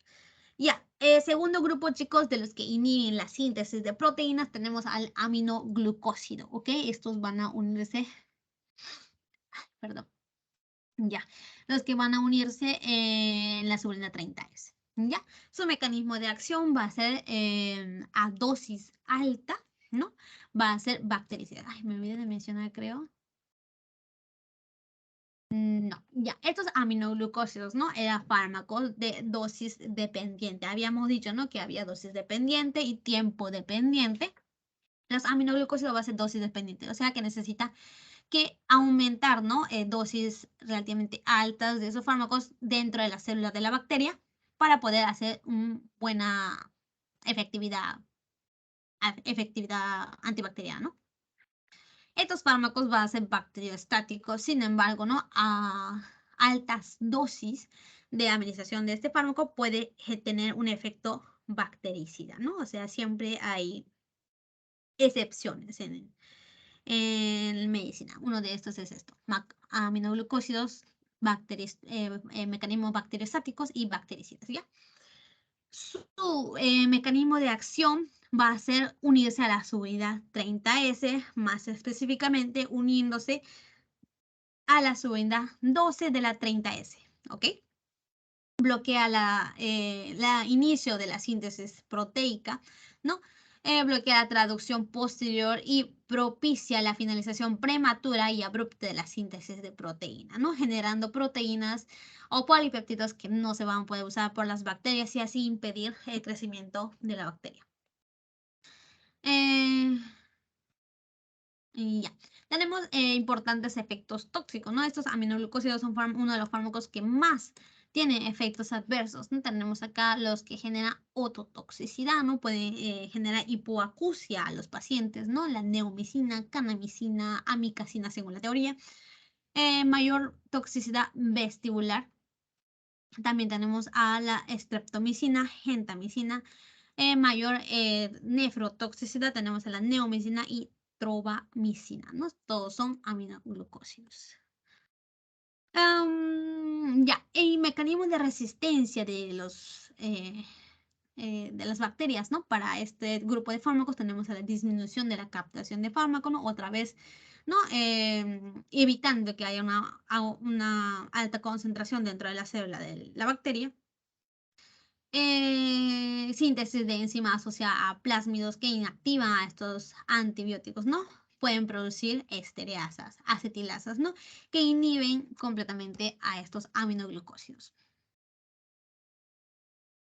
Luego, para que se aprenda, gentamicina, chicos. Todos estos fármacos son del grupo de gentamicina, ¿no? Que se une a la subunidad 30S.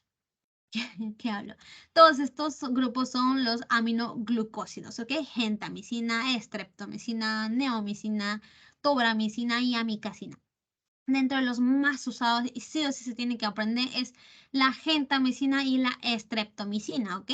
La estreptomicina es el fármaco natural, digamos, de primera generación de este grupo de aminoglucósidos, ¿no? Y es generado también por un honguito. La gentamicina también, solo que es semisintético, ¿no? A altas dosis, acuérdense, pueden tener acción bactericidas y se le puede tiene actividad contra bacilos gram negativos que son aerobios. Ya es un principal objetivo de las bacterias, ¿no? De la Brucella, Klebsiella también tiene actividad contra Klebsiella, Pseudomonas. Y se puede usar sinergismo, ¿no? Con otros tipos de fármacos, ¿no? Como la gentamicina junto con la ampicilina, gentamicina junto con la ampicilina también. em, para tratar a estas bacterias, enterococos, streptococos, ¿no? Que son cocos gram positivos. Estos cocos gram positivos, ¿no? Pueden causar estas infecciones del endocardio, ¿no? Endocarditis. Acá va a... este endocarditis, ¿no? Puede ser generado por estafilococos, por estreptococos y enterococos. Y es por eso que estos aminoglucósidos, ¿no? Podemos usar para tratar la endocarditis, ¿no? Generado por estas bacterias. Y aumenta su efectividad si lo administramos junto con la ampicilina, ¿ya, chicos? Luego, tercer grupo, los macrólidos, chicos. Los macrólidos, ellos sí van a inhibir, ¿no? La subunidad 50S de la ribosoma bacteriano, ¿ya? Su mecanismo de acción va a ser inhibir la peptidiltransferasa y la translocación del ribosoma, o sea, ya la última parte, ¿no? Inhibe que haya una elongación, ¿no? La unión entre aminoácido y aminoácido, ¿no? La peptidiltransferasa y la translocación de la ribosoma, ¿no? Inhibe que el aminoácido que está en el sitio A pase al sitio B, ¿no? O sea, a la elongación, a la fase de elongación de la síntesis de proteínas, ¿ok? Su mecanismo va a ser de bacteriostáticos, ¿no? Y también son un fármaco de amplio espectro. Actúan contra gram positivos y gram negativos, ¿ya, chicos? Y al igual que el aminoglicósido, cuando aumenta la dosis de estos fármacos, cuando se le da la dosis máxima, tiene actividad bactericida, ¿no? Otra excepción. Mencionar un poquito sobre el mecanismo de resistencia que puede generar las bacterias contra estos fármacos. El principal mecanismo es la modificación del sitio de acción de este fármaco. Habíamos dicho que estos macrólidos se unían a la subunidad 50S, ¿no? Las bacterias han generado una modificación y creando, ¿no? Un sitio de acción diferente, o sea, han modificado, ¿no? El sitio de acción. Y básicamente han modificado subunidad 23S, que es parte de la 50S. ¿Ok? Dentro de los... ya. Y también los demás mecanismos, ¿no? Es lo mismo, ¿no? Alteración del transporte de la bacteria, de estos macrólidos, ¿no? Adentro de la célula. La inactivación enzimática generando meticilasas, bomba de flujo, ¿no? Botan al macrólido, ¿no? Fuera de la bacteria. Y hay una resistencia intrínseca que han generado las enterobacterias. O sea, las enterobacterias no van a ser resistentes contra estos macrólidos, ¿no? Todas las enterobacterias. Dentro de los macrólidos que quiero que se aprendan sí o sí, vamos a tener a la eritromicina, ¿ok? Eritromicina, claritromicina y acitromicina, ¿ya? ¿Ok? Son fármacos muy usados. Efectos adversos, ¿no? Tenemos la hepatotoxicidad de estos fármacos, ya que va a ser metabolizado por el hígado, ¿no? Todos estos fármacos van a ser metabolizados por el hígado, ¿no? Puede generar colestasis también. Puede tener efectos tóxicos a nivel del tubo digestivo, ¿no? Generando náuseas, vómitos, diarrea, ¿no? Puede aumentar la motilidad de los intestinos, estos macrólidos. Efectos tóxicos en el corazón, no son arritmogénicos, acuérdense de eso también. Dentro de los efectos irritantes, ¿no? Pueden generar fiebre, eosinofilia y erupciones de la piel. No, más importante, ¿no? De los efectos adversos de estos macrólidos, podemos enfatizar, ¿no? En los efectos hacia el corazón y hacia el hígado, ¿ok? ¿Por qué? Porque estos fármacos, ¿no? Van a aumentar, van a prolongar el QT, ¿ok? Generando arritmias, ¿ok? Prolongación del QT en estos macrólidos. Luego, en embarazadas, ¿no? En embarazadas acá nos dice que es teratogénico. Sin embargo, se ha visto que tromicina y acitromicina van a estar en la categoría B del embarazo. Así que, bueno, se le puede administrar. Pero en la claritromicina, este sí va a estar en la categoría C del embarazo. Así que preferible no administrar. Y preferible no administrar en embarazadas los macrólidos, ¿no? Para no confundirse. Se van a utilizar para infecciones de las vías respiratorias, otitis media, sinusitis bacteriana, infecciones de la piel. Vamos a ver un poquito. ¿Qué dice? ¿Qué dice? ¿Qué dice? ¿Qué dice? ¿Qué dice? Ya. Un ratito. No sé qué hice. Pero me salí. Ya, seguimos. Seguimos. Sobre el mecanismo de acción, ya lo había dicho. Actúa, ¿no? Básicamente en las últimas fases de la traducción, ¿no? Actuando en la subunidad 50S, ¿no? Su mecanismo de resistencia, ¿no? Uno de los más importantes, habíamos dicho, que era generar enzimas, ¿no? Contra las bacterias o mutaciones, ¿no? Mutaciones cromosómicas que alteran la proteína ribosómica 50S, ¿no? Habíamos dicho que cambia la subunidad donde se unía el fármaco, generando resistencia, ¿no? A estos macrólidos.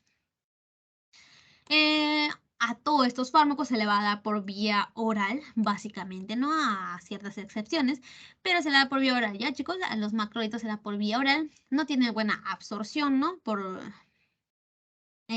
sistema digestivo. Se difunde bien también a muchos tejidos, ¿no? Y también puede ir a dentro de la célula, ¿no? Y por eso pues, es efectivo, ¿no? En infecciones intracelulares atípicas. No va al cerebro, ¿no? A excepción del cerebro y el líquido cefalorraquídeo, ¿no? No vamos a ver muchos efectos adversos a nivel del sistema nervioso central. Ya, ojo con el metabolismo en el hígado, ¿no? Por eso es que puede generar muchas interacciones farmacológicas también, ¿no? Los que se metabolizan con los fármacos que se metabolizan con estos citocromos P450 y todos, ¿no? Ya que se metaboliza por el hígado, ¿no? Su mayor excreción va a ser por vía biliar, 90%, y por vía renal, el 10%.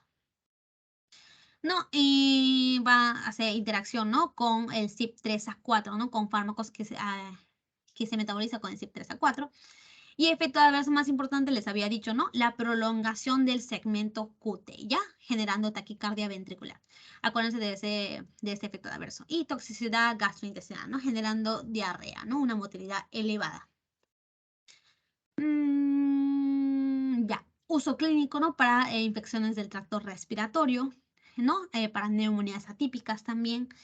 Infecciones de la piel y infecciones por enfermedades de transmisión sexual, ¿no? Dentro de esas tenemos a la clamidia, ya acuérdense la clamidia. Y también otras infecciones intracelulares. como micobacterias, ¿no? Como neumonía causada por la micobacteria. Luego también es usado para tratamiento contra el Helicobacter pylori, ¿no? Aparte, sí, la claritromicina, acuérdense, la claritromicina es usado para el tratamiento con Helicobacter pylori. ¿Ya?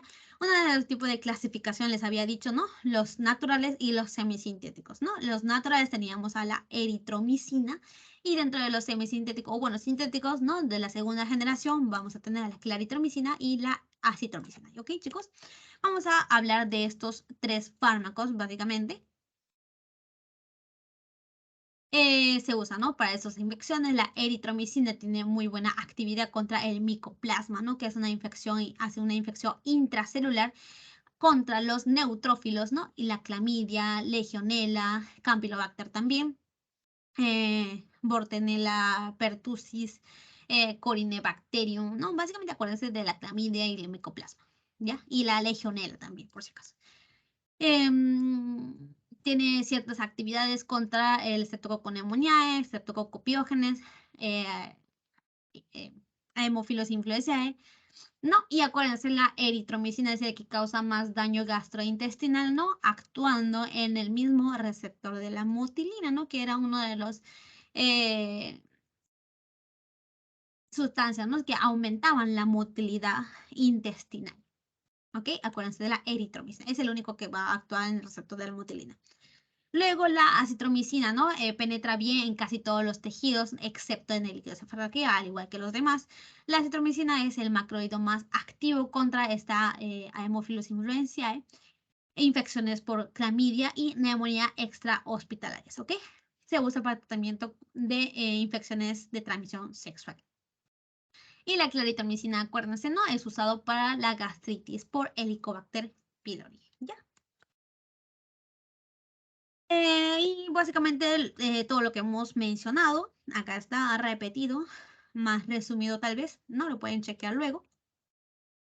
Y ya chicos, hemos terminado con los que actuaban inhibiendo a los ribosomas, ¿no? A los que inhibían la síntesis de las proteínas. ¿Ya chicos?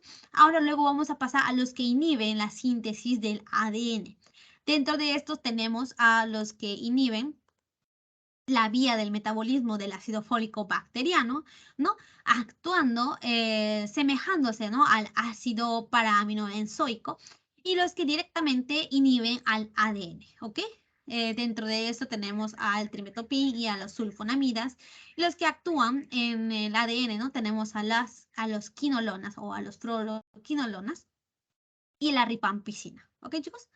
Vamos ahí uno por uno.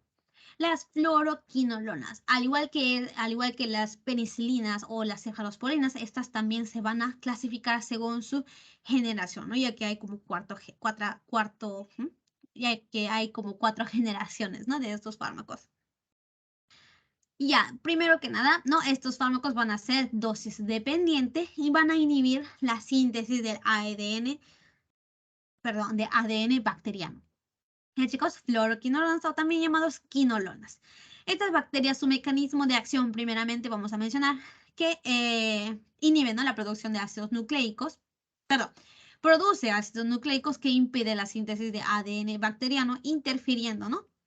Con el mantenimiento de la topología cromosoma, atrapando la topoisomerasa 2 y 4. Mucho bla, bla, bla.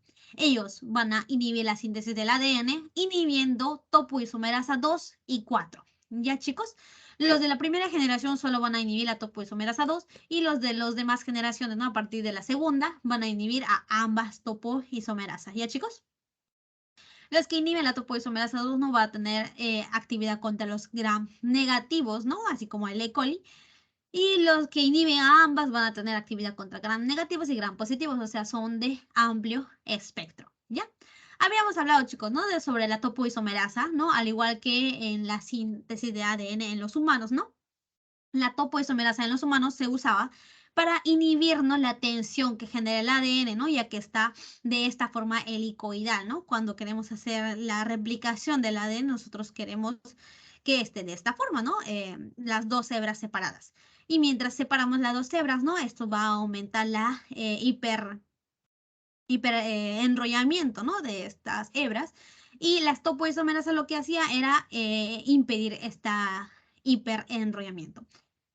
Y nosotros no vamos a inhibir la topoisomerasa 2 y 4 de las bacterias para que ellas no vayan a poder sintetizar más ADN y por lo tanto sean bactericidas, ¿ok? Estos fármacos van a ser bactericidas. Los de la primera generación no es muy necesario que se aprendan, ¿no? Ya hay demasiada resistencia de bacterias contra estos fármacos, así que no es muy usado. Pero bueno, mencionándolo, ¿no? Tiene actividad contra enterobacterias, ¿no? Del sistema urinario. Segunda generación va a tener ya más espectro, ¿no? Actúan contra los bacilos gram negativos, algunos aerobios, no, perdón, bacilos gram negativos aerobios, ¿no? Tenemos acá la norfloxacina o el ciprofloxacino, chicos. Esto sí, acuérdense, sí o sí. Ciprofloxacino va a tener actividad contra la pseudomona, ¿ya? Y es muy usado.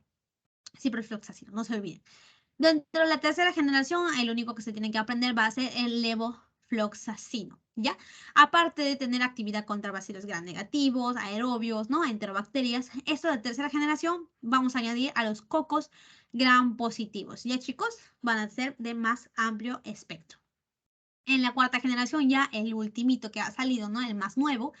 Aparte de todo esto, va a tener actividad contra los anaerobios, ¿ok, chicos? Los anaerobios. Tenemos acá la moxifloxacina o gemifloxacina. Pero acuérdense sí o sí de estos dos fármacos, ciprofloxacino y levofloxacino. ¿Ok? El ciprofloxacino no tiene mejor actividad contra los gram negativos, sobre todo la pseudomona, ¿no?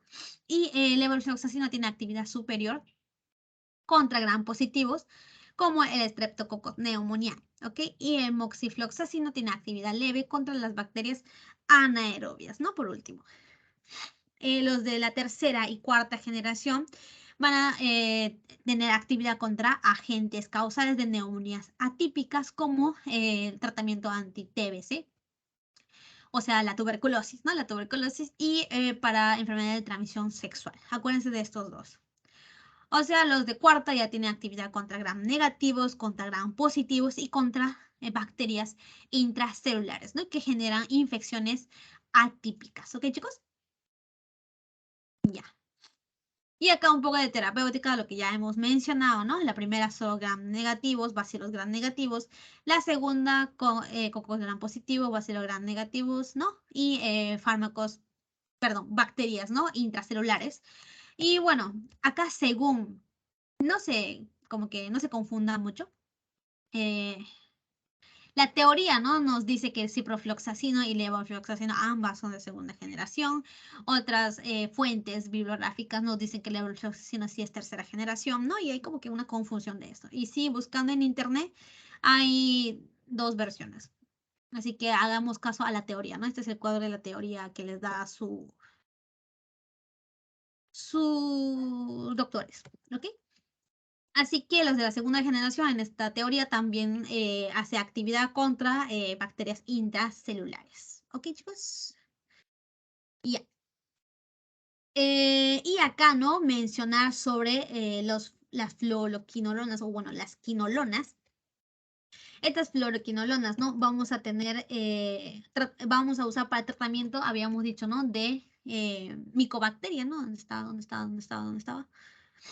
Contra tratamiento del TBC, ¿no? No es de primera línea, ¿no? Pero como ya hay tanta resistencia, ¿no? De tuberculosis a los fármacos de primera línea, que se usan, ¿no? Las quinolonas como segunda línea, ¿ok? Se usan los fármacos de segunda línea. Luego tenemos a la rifampicina. Este sí basa de los grupos de fármacos que está parte del tratamiento de la tuberculosis, ¿no? De primera línea. No, es un antimicobacteriano, ¿no? Es creado a partir de un hongo.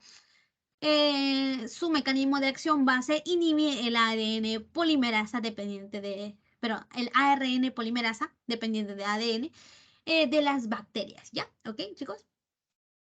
Eh, sí, sí, sí, sí, sí. La rifampicina, ¿no? Es un fármaco que ya no se, o sea, sí se tiene que usar mucho, ¿no? Sobre todo para el tratamiento de la tuberculosis. Sin embargo, no se ha creado muchas resistencias por parte de las bacterias, ¿no? Tener cuidado con eso.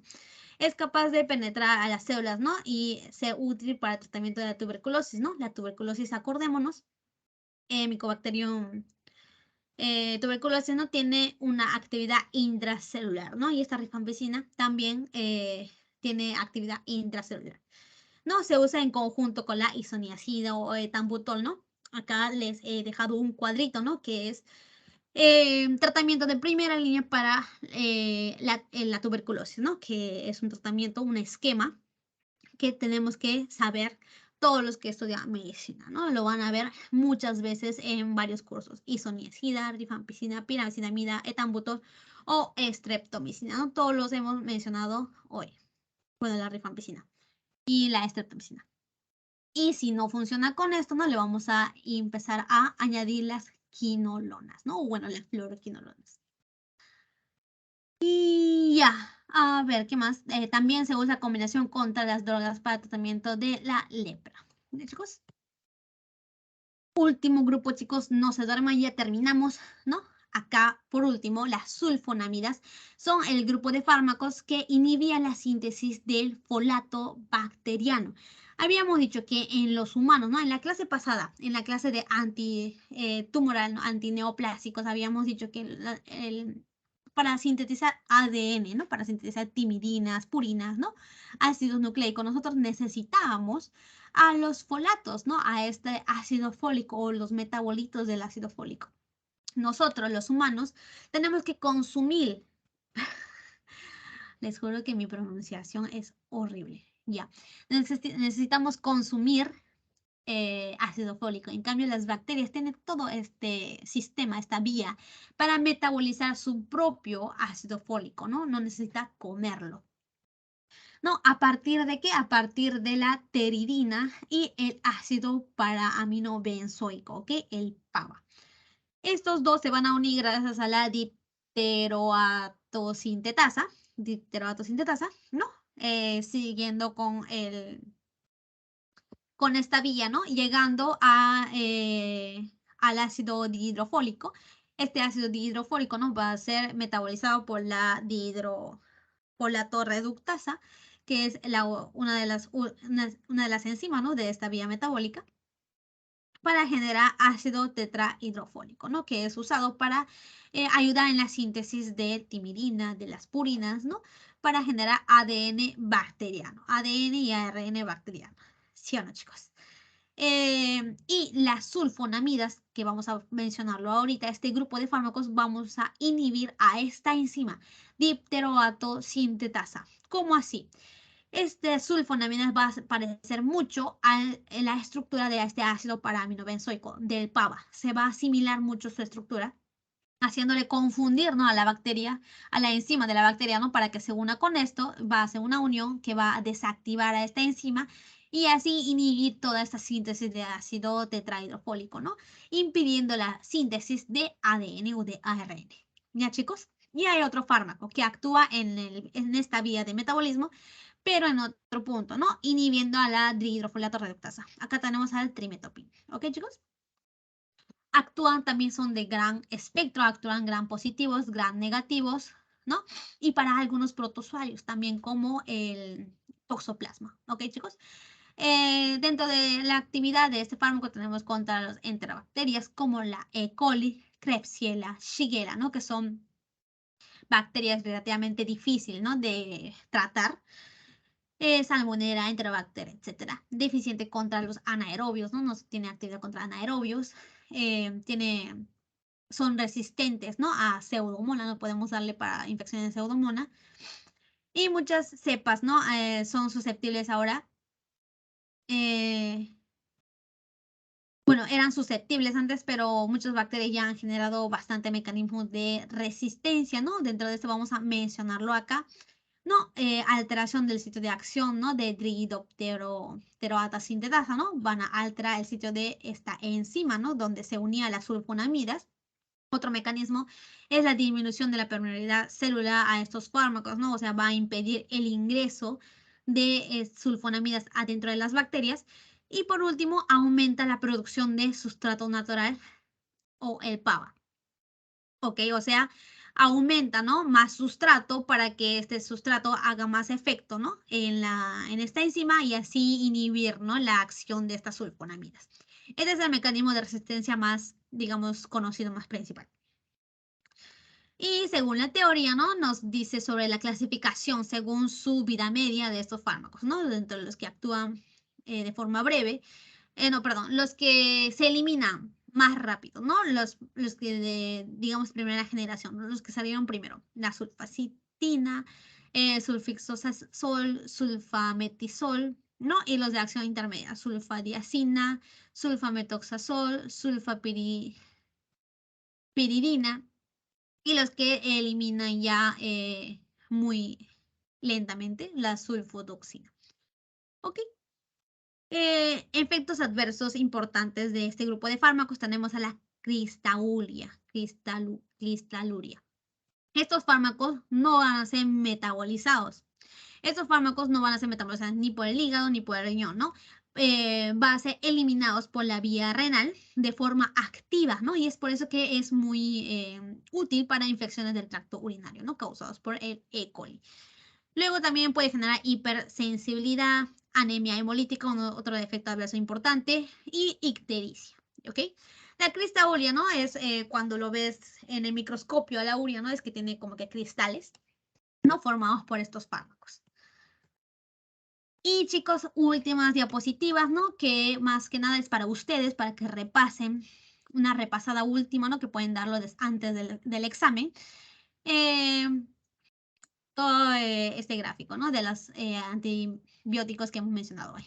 Betalactámicos, los no betalactámicos, pero que inhiben la síntesis de la pared celular, los que inhiben la síntesis de proteínas, los que se unen a la ADN girasa o bueno, a las topoisomerasas, los que inhiben el ácido fólico, los que dañan el ADN y los que inhiben la síntesis de ARN mensajero. ¿Ok, chicos?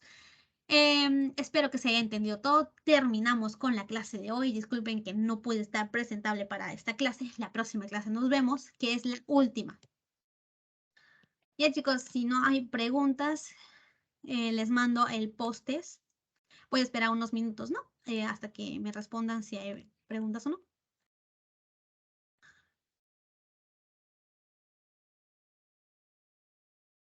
¿Qué tal, chicos? ¿Se entendió o no se entendió? A ver, chicos, ¿siguen ahí o no? O sea, mímido. Como les dije, es un tema muy larguito y lo peor de todo, que los doctores sí preguntan de todo. A ver, vamos a